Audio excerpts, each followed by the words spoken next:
Hello, my name's Evan Perkins. I'm the assistant director here at Gallery Cafis, and today I'm sitting down to talk with Nicole Buchanan about her body of work, Strange Fruit, now on view in the Alcove Gallery through January 23rd. Nicole is a documentary photographer based in Atlanta, Georgia, and a BFA graduate of the photography program at RISD. She utilizes her skills and experiences to explore innovative ways to invoke emotional insight into cultural and political events that shape our world. She believes that art can help bring light to relevant issues in a real way that inspires actual change. She uses her photography as a means to influence and share insight to help change the minds of others. Nicole, thanks for sitting down and talking to me today. Of course. Well, I'm happy to be here. One thing that I find particularly powerful about this series of images is how you use your personal voice to provide an intimate view of these protests that have been taking place over the course of the past year. How do you approach photographing these events so that they not only read as a document, but also a reflection of yourself and your own experiences? Yeah, so of course, with all of the current events going around us, not only the pandemic, but also a series of unlawful killings that had happened over the course of this stay-at-home order quarantine time was insane. It was probably the highest number I've seen in my lifetime of Black men and Black women getting killed by the police. It was just heartbreaking and unspeakable. That was on my heart and on my mind, which is why I knew it was so important for me to go out here and photograph these protests. Of course, it was definitely strenuous. It was hot. It was summertime. There was a pandemic. You see some of these people have masks on, some of them don't. So, like, one, how to be prepared for it, have enough water. I had on two masks. You can barely breathe. You're sweating. You're walking everywhere. Some of these photographs, it could seem as if I just randomly saw these people and photographed them and walked away. But no, I was standing side by side a lot of these people for hours at a time. There is one image that I photographed after they threw tear gas or they were about to throw tear gas, so I saw that happen. I saw the police shooting rubber bullets. I saw the SWAT team, the National Guard out there. So it was definitely a really crazy experience, especially for me in my world that doesn't really, I'm lucky to say that I don't really experience interactions with the police very often. So, this was something new. I had never experienced this before. But when you think about it, the adrenaline gets you through it. Like, that's what caused me to keep going. Hearing you speak about that and all your preparation to it, the photographs don't read as someone who maybe just showed up, took the pictures, left. Hearing you talk about it, but also seeing the pictures themselves, you really get a sense that you were engaged and that this was something that you were a participant in and not just an observer. And I think that's how you get these quieter moments like this as well. The range in these images, it goes from pictures that are like this one here, contrasting this to the picture that you have that we showed previously, where some people may choose to focus on images just like this. I think you also do a really great job of capturing maybe some of those more tender moments that these are all parts of the same thing. It's not as black and white as sometimes they can be documented as. Right, yeah. And if you go back to the previous photo, so they were literally saying a prayer in this moment. And I took my photo and then I prayed with them too. I was so overloaded with emotion because, one, this is a crazy time, but also because, yeah, this does pull at your faith and you question, why would anything allow this to happen? So you just pray for those moments where you can get clarity and you can have strength, because you can't pray for anything else. And I thought it was important to be a part of that moment with these individuals. I didn't know them. They were strangers. They didn't know me, but this was a collective experience and moment that needed to be shared. Yeah, and it's evidence of people coming together around a topic that is important to all of them. Like, that's something that, unites you pretty quickly. But being able to see this is proof of, the intensity and the bond that happens around these issues, and that brings people out into the streets. In your bio, you mentioned that you use photography as a means to influence and initiate dialogues about cultural and political topics. I guess, what conversations and changes do you hope that these images and protests can lead to?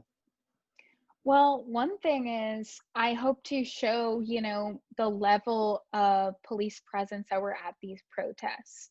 Because I find that was extremely alarming to me and really strange. Because I had been at protests before, but there wasn't this amount of extreme presence. You didn't see these huge militarized police officers with rifles that are taller than they are, helmet, like that. This was crazy to me, because we're out here, we're trying to share our opinions, our voices, cry for how hurt we are and how angry and upset that we are because of what happened. And to be faced with this kind of military action is just really appalling to me. So I wanted to showcase that for what it was. This is exactly what I saw, what was going on. Everyone was angry, shouting, and the police was trying to contain us. And for what? For no reason. So I think that continues to perpetuate that concept of the police feel like they're bigger than us and that they can control us and confine our voices, confine our actions. We should be able to protest just like Martin Luther King was able to protest. We're not threatening. We are just walking down the street and saying, innocent individuals' names who were murdered by the police. It's revealing that at these protests where what is being protested is police violence, police sanctioned murders, and you're met with police violence. It was one of the more like disheartening things, and but also really put a microscope under the main issues that all these protests were happening in the first place. It just kind of really revealed this broken system that we have. Yeah, definitely. By titling this body of work Strange Fruit, it places the images into a larger context of art as protest. And this song has played a significant role in using art to aid in the fight for racial justice since its inception, and has continued to be covered and sampled in contemporary art and music. And I wonder, how do you see these images adding to the history of this song and the way it's been used as a call to address racial inequality in the United States? Yeah, so of course, through going to all of these protests, I couldn't help but think about how these are modern day lynchings. And yes, no one's being strung up in a tree, but they're still being murdered for no reason. I think a lot of people pay attention when you use a word like lynching or murder. They're very strong, heavy hitting words. And I think they should be used as a mechanism to catalyze this discussion. Because if you're not having discussions about the racial inequality, the police brutality that's happening, then you're not understanding what's going on. And you're probably ignoring and shoving this stuff aside. With that being said, I think that using the Strange Fruit title grabs the attention because most everyone has heard the song or knows what it's referring back to. Going back to the history of this song when it was written and how it's talking about, literally you hear her words saying body swinging in the tree and things like that. So you're hearing her beautiful, incredible melodic voice and you're pairing it with these words that go together. And so that's where I'm pairing also beautiful imagery with a crazy, hard to swallow topic. As I bring in this image of these beautiful women, this just symbolized the powerfulness behind Black individuals as well as Black women and how incredibly beautiful and strong that we are and what important place we have in history and in the future. And so I felt like that was a huge tie point into this body of work because yes, we're fighting for our right. We are getting killed. We are getting senselessly attacked by the police and other individuals in society. But despite that, we still rise up from the occasion and we still trudge on and we make incredible works of art. We take strides in the workplace. We make incredible pieces of history and we keep going. And I think that's also really important to talk about as well, because you see so many individuals climbing and soaring in their careers and inventing things and doing an incredible, miraculous job. And so it's important to talk about those things too. And that's why I think it was important to, one, not only stop these amazing, beautiful women, but also to photograph them and include it in the work, because we have to be reminded of moments like this too. Yeah, this image is an important one in the series, and it kind of ties all of these different things together. Yeah, definitely. I agree. Back in 2016, you exhibited a different body of work called The Skin I'm In here at Gallery Caiaphas. And I'm wondering if you could briefly talk about that, and then also wondering how you view the work now and if you believe it relates to the images that you're currently making and the ones that we've showed previously in the last few minutes we've been talking together. This was actually my thesis work from RISD. And I had actually developed it over the course of 3 years, I think. So from my sophomore year till senior year. As a Black student, of course, I paid attention to the students around me and noticed that in a lot of my smaller art classes, I was the only Black person in my class. And I only had one Black teacher, and he did African art history, and you had to sign up for his class. So it wasn't like it was a mandatory class or anything. So that was really strange to me as well. So coming in and seeing this happen, I was like, is this just me, or is anyone else experiencing this too? So I started to have conversations with other students to be like, hey, so like, are you noticing this?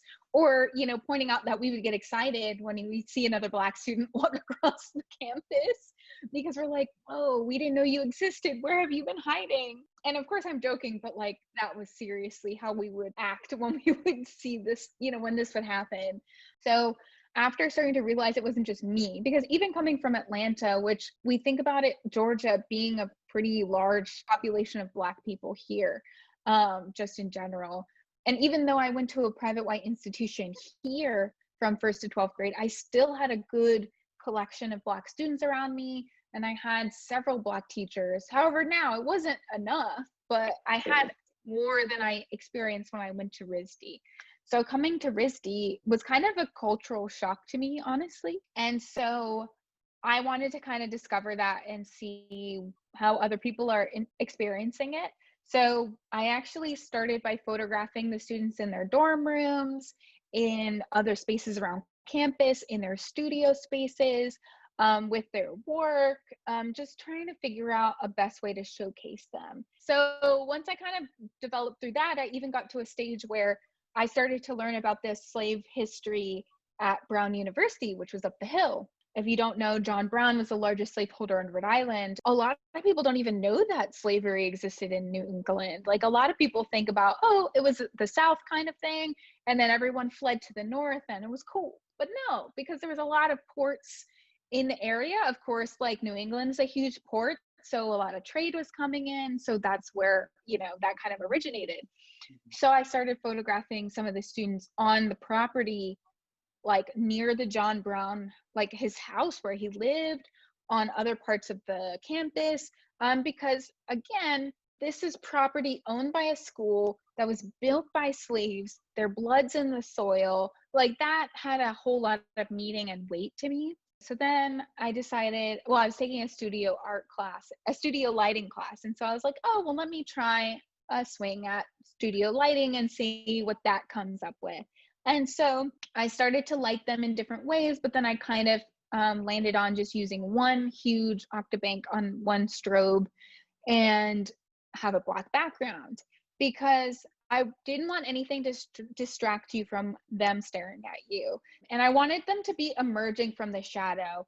And if you've read W.E.B. Du Bois, he talks about lifting the veil. And the veil is a metaphor for how Black individuals would, I guess, be a performance underneath in terms of how they would act in the presence of white individuals.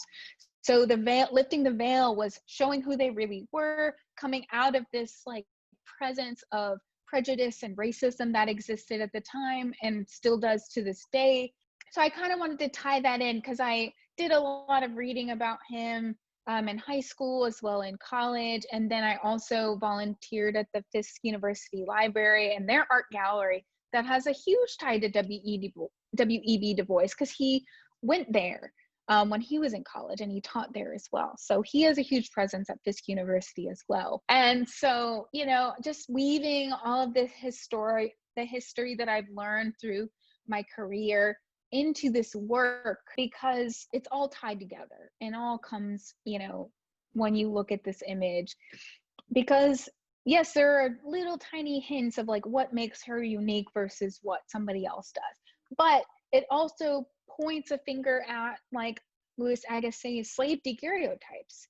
So I wanted to point at that, bringing a light to photographs of Black individuals, because in the history of photography, it was used in such a negative way. So I wanted to bring a positive, challenging action to these images that didn't necessarily exist in the past. back when photography was developing and coming to be used more popularly. So that was kind of how this work developed through the years, and then where it kind of came out in the end. And so I think that these images are definitely very different from the work that I'm doing now, but I think that the reasoning behind them still is woven through all the work that I'm doing, even to the work that I'm doing with my family right now. Because again, it talks about showing a positive image of the Black individual. We're not seeing positive imagery of Black men or women or children at all in the media. And it's very upsetting to me. So that's what I try to portray in my work, is paying very close attention to those details and making sure that I'm not portraying them in a negative way, because it's already being done and I don't have to do that. And I don't want to, obviously.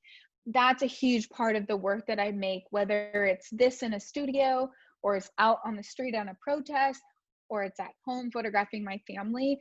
Those are all woven into each photograph that I make, because I find it really, really important as I'm telling the story of my community. Because as a person in this community, I feel like I am the best person to tell this story. As much as other Black individuals, they have a crucial part of telling this collective story. I think that we need to be telling it more and documenting it as much as possible, because at some point people will stop photographing things, and I don't know what the new thing will be, but we need to have this recorded and in museums and in galleries and things like that.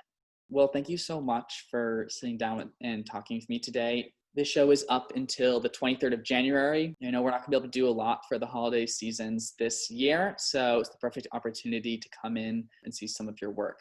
Yes, of course. Awesome. Well, hopefully everybody can come in and see it. So Nicole, thank you so much. Thank you.